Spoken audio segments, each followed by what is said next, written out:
की आमची इच्छा आहे आपल्या कार्यक्रमाला काही झालं तरी परम स्वामी बाबांना बोलायचं. म्हटलं तुमचं बरोबर आहे, बाबांची कुठे आहे का, कुठे गेली, सर्व साहित्य पत्र काढले, पाण्याचं जी सर्व व्यवस्था होती ही सुद्धा आणि कट करून टाकलं.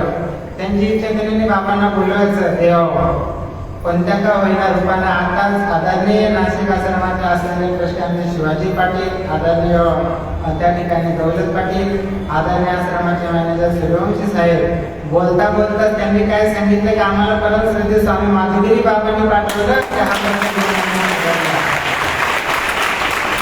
जे जे तिचे प्राणी तुकोबराय म्हणतात ते ते फिरवतो चक्रपाणी. तुमची सर्वांची इच्छा होती परम श्रद्धेय स्वामी माधुगिरी बाबा आले पाहिजे.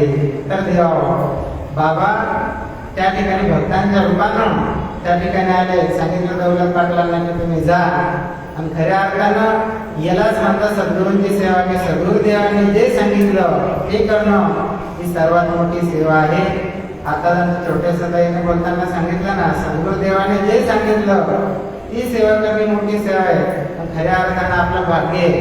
आज 2 वेळेला बाबांनी लाईव्ह आपल्याला दर्शन दिलं. आता विनीत महाराजांवर फोन आला होता, बाबा बोलत होते जरी समजा देहानं त्या ठिकाणी नसले, स्थूल शरीराने पण सूक्ष्म शरीराने आहे. एवढं प्रेम सर्वांवर आपल्यावर बाबांचं आहे. म्हणूनच त्या ठिकाणी आपण सर्व सत्संगात आहोत.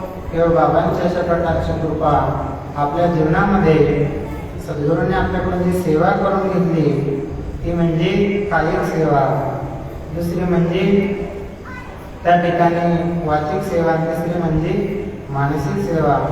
खरं म्हणजे आपण भाग्यवान आहोत की आपल्याला असे सद्गुरूंच्या सत्कार्यांची सेवा अशा प्रकारची घडते. सद्गुरूंच्या आश्रमाची सेवा त्या ठिकाणी घडते. सेवा करण्यासाठी काय लागतं? पुण्य त्या ठिकाणी लागतं.